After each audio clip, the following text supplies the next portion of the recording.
Madame, Monsieur, bonjour et bienvenue sur Juste un débat.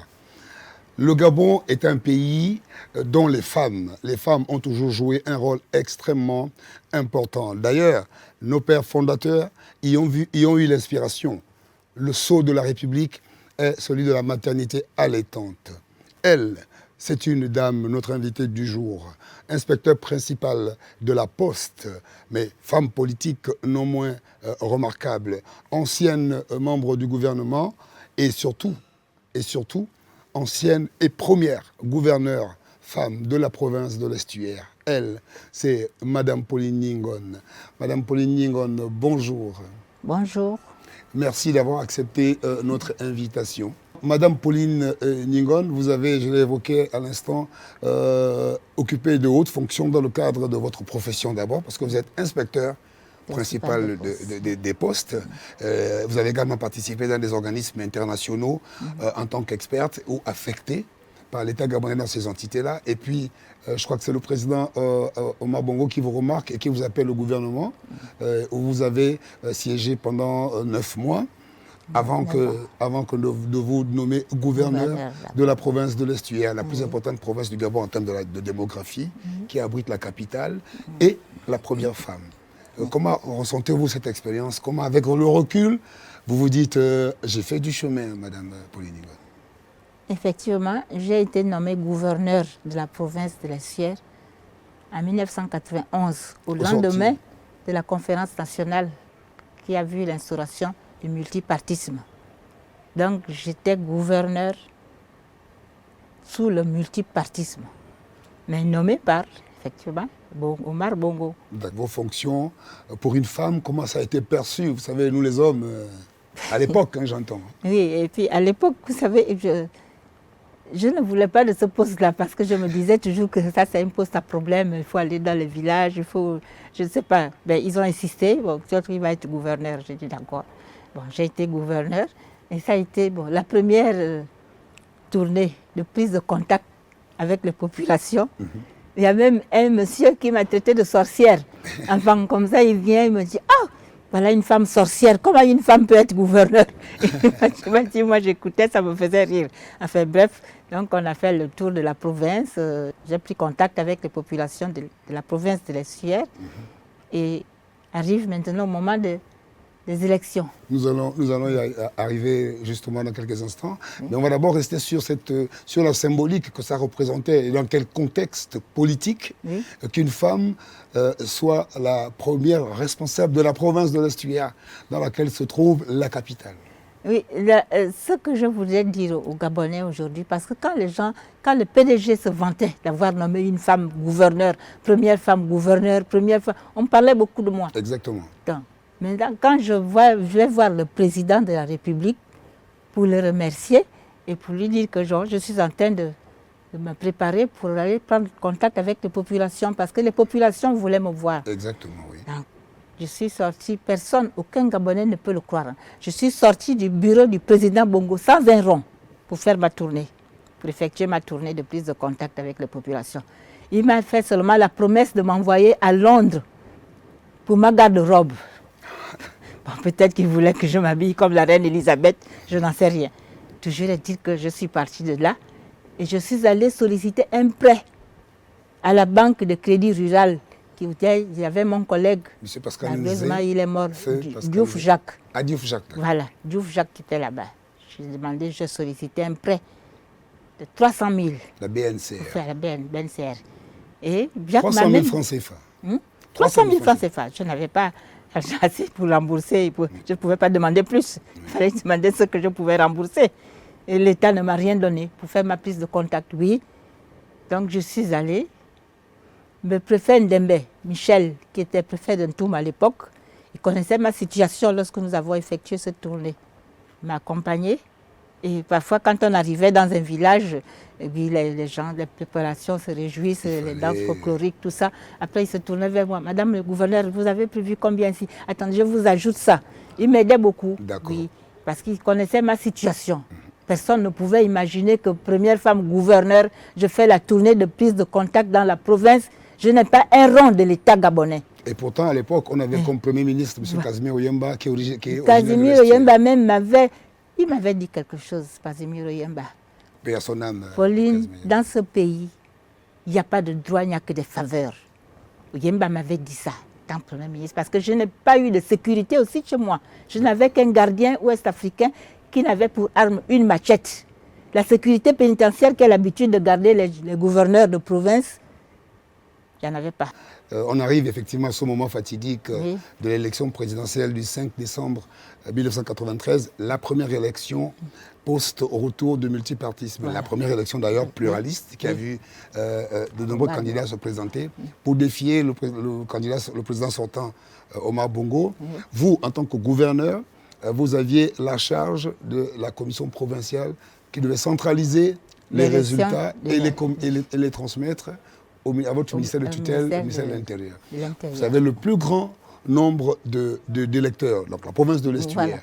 Vous êtes en train de faire le décompte de 5 arrondissements à l'époque. Je pense que vous avez fait le premier, le deuxième, le troisième. Et au moment de vous en prendre au 4e, donc les résultats du 4e arrondissement, vous apprenez on vous dit qu'à la télévision, le ministre de l'administration du territoire, à l'époque qu'on appelait le ministère de l'Intérieur, M. Antoine Bobobiakou, paix à son âme, est en train de proclamer les résultats définitifs de l'élection présidentielle. Pouvez-vous nous raconter un peu dans quelle ambiance, comment ça s'était fait, vous qui étiez dans le bureau, en train de... D'abord, je voudrais souligner qu'au moment de mon installation, l'installation du gouverneur de l'Estuaire, on m'a dit, Madame le gouverneur, vous êtes une personnalité administrative. Vous restez au-dessus des partis. Vous n'êtes pas là pour le PDG, même si c'est le PDG qui vous a nommé, mais vous êtes au-dessus des partis. Une mission républicaine et non partisane. Voilà. Donc, j'ai suivi ces conseils. On arrive aux élections, comme vous avez dit, au moment où on était d'abord le vice-président de la commission, c'était M. Mvoulalu qui venait de la TIG. Il était directeur général de la TIG. Télécommunications internationales du Gabon. Oui, c'était lui qui était le vice-président de la commission provinciale électorale. Et notre commission devait centraliser rien que les résultats de la commune. D'accord, mais pas de toute la province. Mais pas toute la province. Le reste, ils envoyaient directement à la commission nationale. Donc rien que les résultats de la commune. Et la commune comptait à l'époque 5 arrondissements. Donc, au moment où on avait entamé le travail, Mvoulalu me dit, d'abord avant ça, je vais souligner ça, il faut que les gens le sachent. Madame Ningon, dites-nous tout. Oui, la commission, l'opposition avait constitué une brigade anti-fraude avant les élections. Et les éléments de cette brigade sont venus me signaler que, Madame le gouverneur, nous sommes au courant que les PDGistes veulent instituer des bureaux de vote dans leur domicile. Donc des bureaux de vote parallèles. Des bureaux de vote parallèles dans leur domicile. Je leur ai dit, bon, d'accord, je prends note. Bon, maintenant, on arrive, le jour des élections, le jour du vote. Le jour du vote. 5 décembre. Nous avons réceptionné toutes les urnes issues des bureaux régulièrement installés par nous-mêmes, par arrondissement. Nous avons tout réceptionné. 1 heure plus tard, il y a un monsieur qui arrive avec 9 urnes, 2 messieurs. Alors, j'entends les membres de l'opposition crier. Madame le gouverneur, on vous avait averti.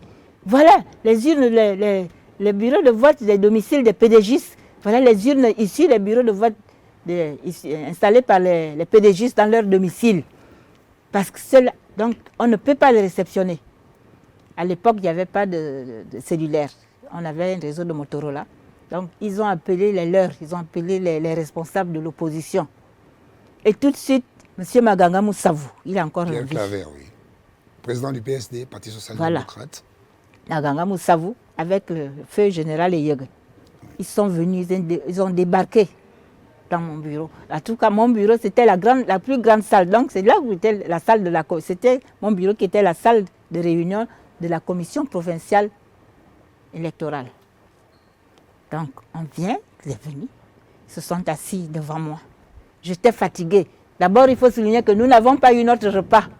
On a commandé un repas, les policiers ont dit, nous, puisque nous ne sommes pas nourris, nous, on ne vous laisse pas passer.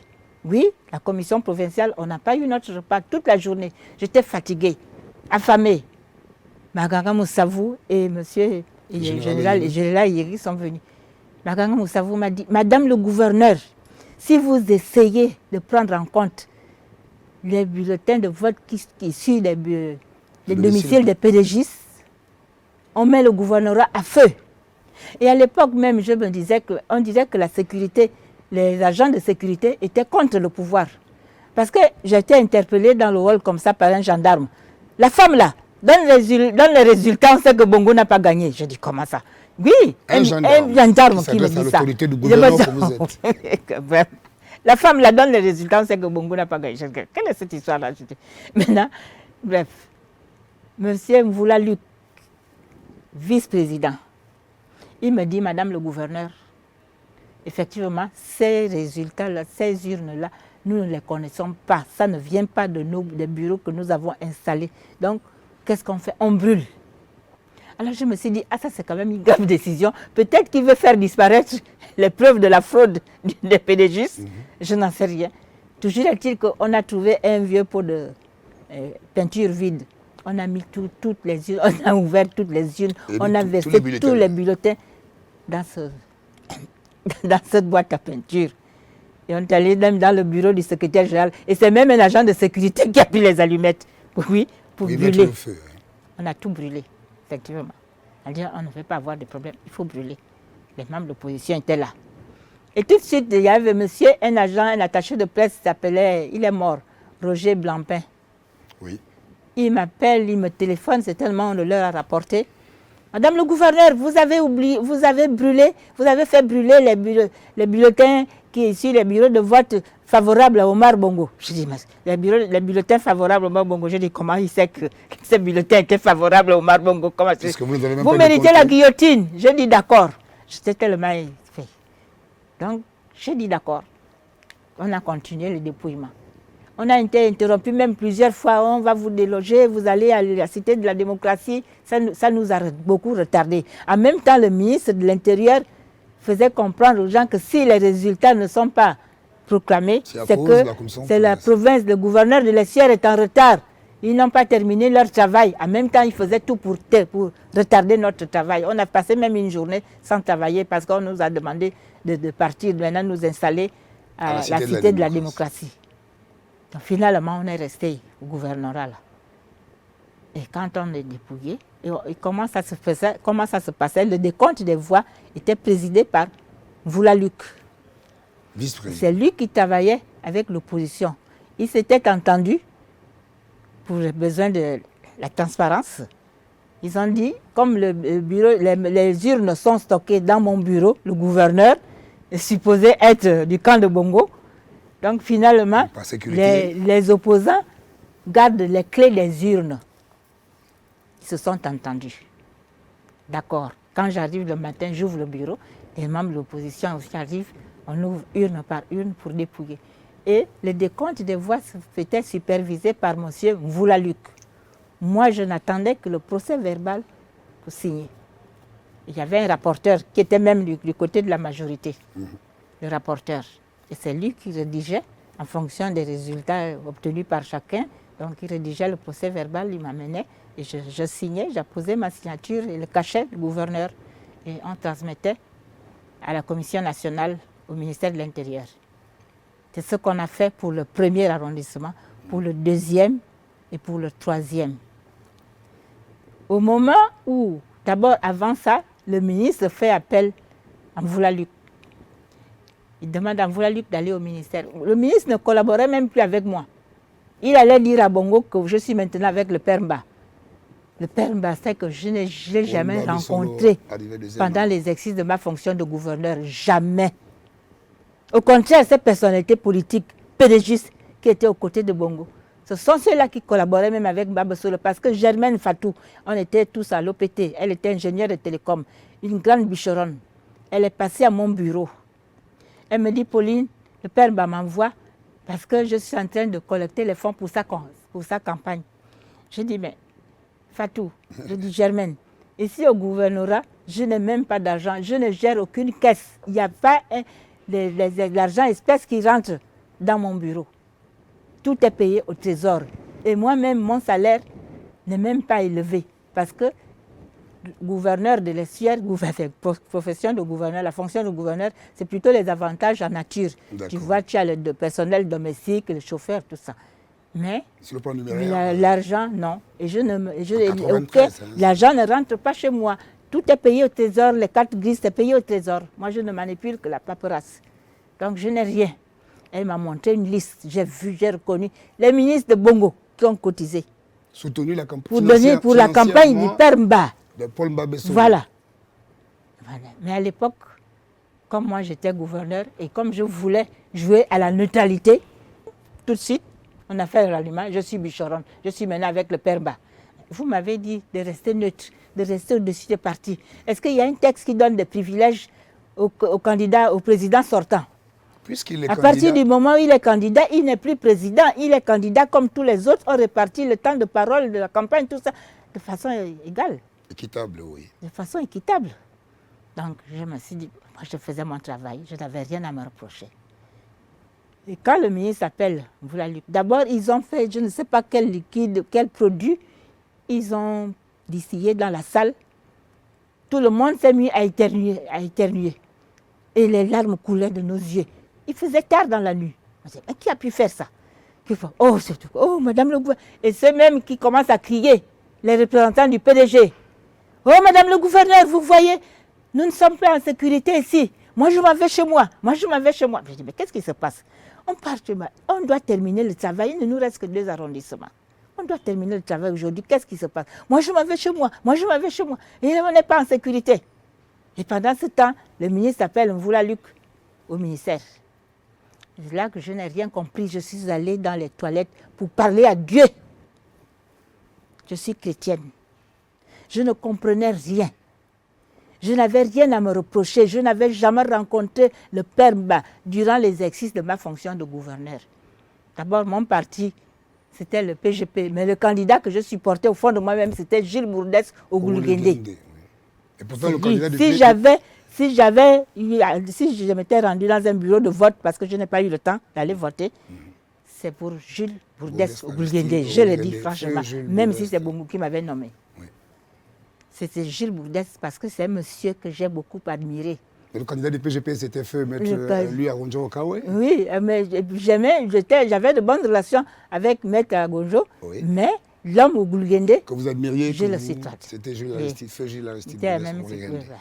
Donc, monsieur est allé voir le ministre dans son bureau, c'est ça, votre vice-président? Et même là, Goulguendé m'avait demandé à me rencontrer. Parce qu'il avait un problème au niveau des inscriptions aux listes électorales dans son fief, la Libandeng. Dans le premier arrondissement Et comme mon bureau, c'était la salle de travail. Donc j'ai demandé à un collaborateur de me céder son bureau pour aller recevoir au Goulguendé. Je suis allée le recevoir, il m'a fait état des irrégularités qu'il constatait à son fief là-bas, à Libandeng, au niveau des inscriptions aux listes électorales. Donc il m'a rendu compte de la situation. Et tout de suite, les agents, ils ont téléphoné à le ministre. Quand il y a le gouverneur qui reçoit. Tout de suite, il m'appelle. Pauline, il paraît que tu as reçu au Goulguendé et tu lui as donné un document pour lui faire gagner les élections. Je dis, ah bon? J'ai dit, monsieur le ministre, il existe un tel document. Avant les élections. Donc, au mépris du vote. Détenu par un gouverneur, il y a même pas, avant le jour du vote. Oui. Un gouverneur te donne un document, tu es candidat à une élection pour te faire gagner les élections. Quel est ce genre de document? J'ai dit, oh monsieur le ministre, tu ne savais pas qu'un tel document existait. Hein? Moi, je ne sais pas. Je dis, j'ai reçu au Goulguendé pour telle ou telle raison et je l'ai reçu en aparté. Je ne pouvais pas quand même le recevoir devant tout le monde dans la salle de travail. C'est tout. Voilà, tu vois un peu les allégations. Tu vois, c'était toujours un climat de méfiance totale. De suspicion.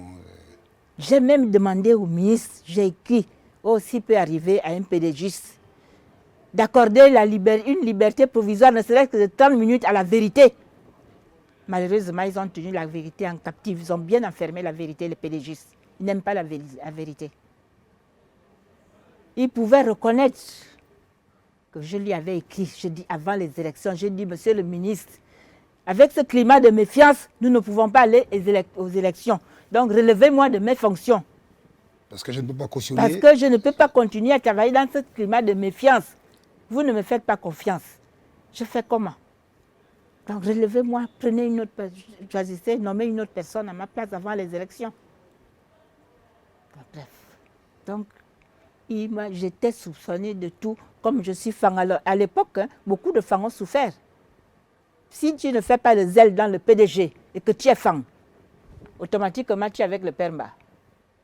Beaucoup de fans ont été victimes de cela, innocemment. Quand les gens criaient, je m'en vais chez moi, je m'en vais chez moi. Avant, ma secrétaire vient d'abord, Madame le gouverneur, le colonel Nzaou, mon oncle, il est au ministère, il vient de m'appeler, il dit que les militaires ont envahi la rue, il faut que tu partes de là. Il faut que je dis, je vais partir comment? Le ministre ne m'a pas dit de partir, c'est mon chef. J'ai pas fini Et j'assume une fonction, j'assume mes responsabilités. Je suis quand même président de la commission provinciale, je vais abandonner le travail sans que mon chef hiérarchique me dise quelque chose. Je ne peux pas. Madame Bouka, elle est encore au Gabon, elle est encore en vie. Bouka Simone, elle était ma secrétaire, elle est de Mandji. Elle est venue vers moi et me dit, Madame le gouverneur, moi je m'en vais chez moi, vous n'avez qu'à mourir seule. Oui, elle me dit ça. Je dis, je meurs pourquoi? Qu'est-ce que j'ai fait? Enfin, elle est partie. Et là, moi, quand je suis allée parler à Dieu dans les toilettes, je dis, Seigneur, je ne comprends pas ce qui se passe. Toi-même, tu connais mon innocence. Je n'ai jamais trahi. Je fais mon travail et ce n'est même pas moi qui procède au décompte des voix. Qu'est-ce qui se passe? Je ne comprends rien. Et j'ai entendu une voix. Fortifie-toi et prends courage. L'Éternel, ton Dieu, sera avec toi dans tout ce que tu entreprendras. Et je vous assure, je suis sortie de là revêtue de puissance. J'ai parlé à l'assistance avec autorité, à tous ces pédagogistes là. Il y avait un hôtel, un Njunga, Soka Pierre Soka qui a été. Ils étaient là. Je leur ai dit, écoutez, aujourd'hui, moi, je termine mon travail, même si je dois rester seule avec l'opposition. Nous terminons aujourd'hui. Celui qui veut partir, je lui n'ai qu'à partir. En même temps, voilà lui qui m'appelle du ministère. Madame le gouverneur, le ministre ne veut plus me laisser revenir vous trouver pour continuer le travail. Il ne veut pas que je parte chez moi. Je vous conseille de partir de là tout de suite et de ne pas dormir chez vous aujourd'hui. Je ne sais pas. Qu'est-ce que j'ai fait? J'ai dit, bon, de toute façon, je vais aller dormir où? Dans un hôtel. Pour qu'on me tue comme on l'a tué Renjambe. Je dis non, je reste là. Je fais mon travail, je continue le travail aujourd'hui. Bref, et quand j'ai entendu cette voix, j'ai parlé justement, ils sont partis et ils ont disparu. Ils sont partis. Ils m'ont laissé avec les membres de l'opposition et le rapporteur qui n'était pas au courant, je crois qu'il n'était pas dans le bain, il était de la majorité, mais il était là. Je dis, bon, ça tombe bien, comme tu es le rapporteur, on continue, on reprend le travail, on termine aujourd'hui. Et à peine on commence, l'un des membres de la commission qui avait fait un tour chez lui, il s'appelait Issona Bram. Il est mort, il était conseiller du Premier ministre à l'époque. Il représentait même la majorité. Il m'appelle pour me dire, Madame le gouverneur, vous êtes où? Je dis, mais nous sommes en train de travailler, on t'attend, reviens vite nous trouver, on doit terminer aujourd'hui. 4e et 5e arrondissement, les urnes du 5e, on n'avait même pas encore touché à une seule urne du 5e. Le 4e? Non, c'est le 4e qu'on avait à peine commencé. Le 5e était encore tout entier dans les urnes. On n'avait touché aucune urne. On a à peine commencé. C'était la 2e urne du 4e qu'on avait ouvert. Donc on commençait. Il m'a dit non. Je dis oui, il a donné les résultats du 4e et du 5e arrondissement. Je dis alors là, mais il a pris ça où? Tout est encore là dans mon bureau, on n'a même pas dépouillé. Tout le monde est là. Ça c'est quoi? C'est encore. Je dis bon. D'accord, qu'est-ce qu'on fait encore là? Même mon chauffeur qui était de la sécurité pénitentiaire me dit, Madame, on va passer par où? J'ai dit, mais j'ai fait quoi? Je rentre chez moi, là où j'habite, je vais aller dormir où? On va m'arrêter, qu'est-ce que j'ai fait même? Ce n'est pas moi qui fais le décompte des voix. Je n'ai rien fait, je fais mon travail, je signe. C'est parce que je signe, mais je suis responsable. Puis maintenant, on est parti. Tôt le matin, Georges Raouri m'appelle, le leader de la province du Moyen-Ogooué. Dont vous êtes originaire. Dont je suis originaire. Maintenant, il m'appelle. Pauline, il faut que je te voie. Demain matin, tu viens me voir à mon domicile à la Sablière. J'ai dit d'accord. Je ne savais pas pourquoi il m'appelait. Pour moi, ils ont proclamé leurs élections. L'affaire est pliée. Ce n'est pas mon problème. Oui. Je n'avais même pas l'intention de dire quelque chose. Je suis allée donc à la... Rawiri me dit, avant les élections, j'avais parlé de mes difficultés financières au chef de la province Rawiri. Je leur demandais de m'aider parce que j'avais des enfants en pension en France. J'avais des arriérés de paiement de la scolarité de mes enfants. J'ai demandé de l'aide. Ils ne m'ont jamais aidé. Et puis ce jour-là? Ils ne m'ont jamais aidé. Et ce jour-là, voilà, je t'appelle, le président Bongo veut t'aider. Je commence à me dire, mais ça c'est quoi ça encore? Le président Bongo veut t'aider. Dis-moi ce que tu veux. Des appartements en France, l'argent espèce. Mais Pauline parle. Mais je ne comprenais rien moi-même parce que c'était plutôt le dégoût. Oui. Je ne me réjouis pas parce que je vais résoudre mes problèmes. Pourtant, j'avais des problèmes. Mais non. On n'a pas pensé à votre personne. C'est le dégoût total. Je ne comprenais rien, ma réaction. Non, mais parle, Pauline, mais parle. Je dis non. Je dis non, attends. Dis au président Bongo que je vais d'abord réfléchir. Je ne peux pas accepter comme ça. Je ne sais même pas ce qu'on attend de moi. Il m'a dit, bon, va réfléchir. Dès que j'arrive, les amis, ceux qui m'ont accompagné m'ont demandé, qu'est-ce qu'il t'a dit? Oh, tu ne vois pas qu'il attend quelque chose de toi. Pourquoi il te pose ces questions? Pourquoi il te dit que Bongo veut t'aider? Tu ne vois pas qu'ils attendent quelque chose de toi. Et moi, je n'avais aucune idée. J'ai dit, non. Qu'est-ce qu'ils peuvent encore attendre de moi? Ils ont déjà proclamé qu'ils ont gagné, que Bongo a gagné. Qu'est-ce qu'ils peuvent encore attendre de moi? Et quand j'arrive, on a garé. À peine on gare, je ne suis pas descendue de voiture. J'étais avec mon chauffeur. Rawiri, ma coup de fil de Rawiri. Pauline, tu es ma soeur, il ne faut pas avoir peur de moi. Hein, tu es bien arrivée. Je dis oui, je suis bien arrivée. Mais dis-moi, les procès-verbaux que tu transmettais à la Commission nationale, c'est bien toi-même qui signais? Je dis, mais bien sûr, président de la commission provinciale. Et je mettais aussi mon cachet de gouverneur et je transmettais à la commission nationale avec ma signature et le cachet de gouverneur. Bon, je vais t'envoyer quelqu'un avec les documents. Elle l'a tout de suite. Je me suis dit, donc c'est ça. Ils veulent que je signe les faux résultats, les résultats qui sortent de leur tête. Moi, je vais signer ça. Je dis alors là, c'est pas possible. J'ai téléphoné tout de suite à mon frère, mon cousin. Il est là, Jean-Pierre, Monseigneur, il était à Sainte-Marie. C'est Monseigneur délégat Jean-Pierre, oui. Il était à Sainte-Marie. J'ai dit, Jean-Pierre, pardon, je ne suis pas descendu, je n'ai confié le problème à personne. J'ai demandé à Monseigneur de me recevoir. Heureusement, il était disponible. Je suis allée à Sainte-Marie. Avec le chauffeur, on redémarre, on part à Sainte-Marie.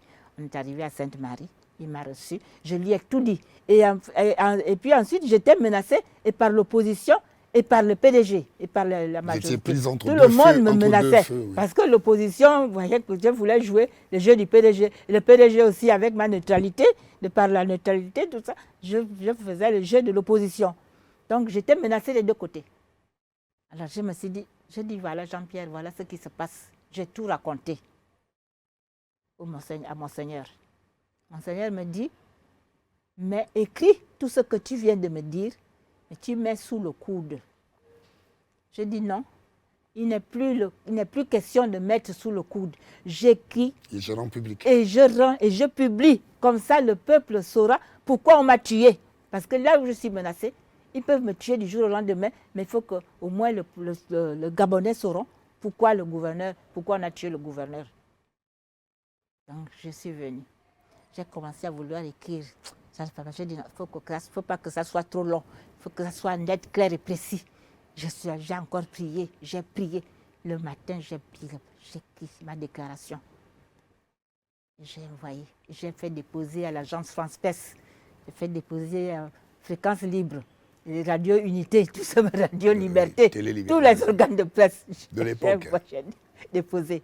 Et quand la déclaration a été publiée, oh là là là là, tollé général. Mes parents s'affolaient. Fini, Pauline, tu es finie. Pauline, tu es morte. Non, Pauline, tu vas vivre. Tu as fait une déclaration. Je dis oui. Mais moi, j'ai fait la déclaration parce que je ne reconnais pas ces résultats qu'on veut me faire signer. Je ne veux pas. Je ne connais pas ces résultats qu'on veut que je confirme. Ça vient de leur tête. Je ne peux pas le faire. Ma conscience ne peut pas porter un tel fardeau. C'est pourquoi j'ai dit non et Dieu lui-même sait. Parce que ce jour-là, j'avais tellement de problèmes que je me suis dit, ce non ne vient pas de moi. Il sort de moi, mais ne vient pas de moi. Seigneur, c'est toi qui as dit non à ma place. Tu sauras me garder, tu sauras me protéger. C'était ma prière au fond de moi-même. Madame Pauline Ningon, est-ce que le 5 décembre 1993, Oui. la première élection, on le relevait à l'instant, multipartiste, ayant vu plusieurs candidats compétir, cette élection-là est un des points de départ de ce qu'on a vécu le 25 août 2023, c'est-à-dire l'élection présidentielle du 25 août 2023 qui a vu les militaires intervenir pour interrompre le processus et naturellement prendre le pays pour essayer de le rebâtir. L'occasion de ce dialogue d'ailleurs. Madame Pauline Ningon, que pouvez-vous dire en quelques secondes s'il vous plaît, l'importance de ce dialogue qui doit faire en sorte qu'on refonde le pays? Mais moi j'ai remercié je crois que moi je me suis même dit que le président Oligui a été inspiré par Dieu pour éviter un nouveau massacre des populations.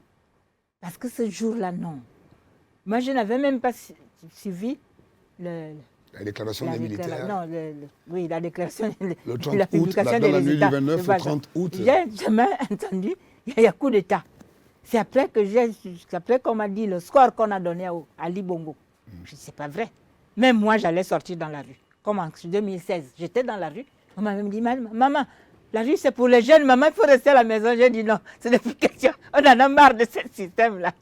Donc, je me suis dit, mon Dieu, comment Olivier a intervenu à temps, avant que le sang ne coule, avant qu'on ne tue les gens.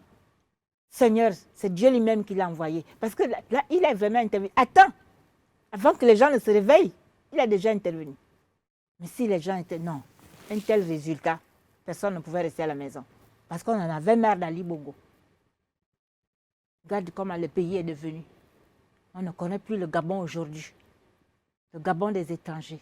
Le Gabon de n'importe qui. Comment des jeunes peuvent amasser des milliards dans les maisons. Comment ça? Et le GTT qui n'a que 100 000, parfois même moins de 100 000 de pension. Il ne peut pas toucher sa pension. Il meurt sans toucher sa pension. Pendant ce temps, les jeunes ont des milliards dans les maisons. Et puis quoi encore? On a vu ça où? Il faut que ça termine. C'est pourquoi je remercie Oligui. C'est grâce à Oligui. Si une autre personne avait pris le pouvoir, on n'allait pas découvrir cela. Mais on a découvert ces choses parce qu'avec le courage d'Oligui, et moi je le félicite, je le soutiens. Mais seulement, on va voir. Si les Gabonais peuvent changer, je ne sais pas. On va voir. C'est l'espoir d'une maman, Oui. L'espoir d'une femme et l'espoir d'une Gabonaise affirmée, amoureuse et fière de son pays, qui est exprimé ici par Madame Pauline Ningon, qui était l'invitée de Juste un débat. Madame, Monsieur, merci de nous avoir regardés. Nous nous retrouvons la prochaine fois.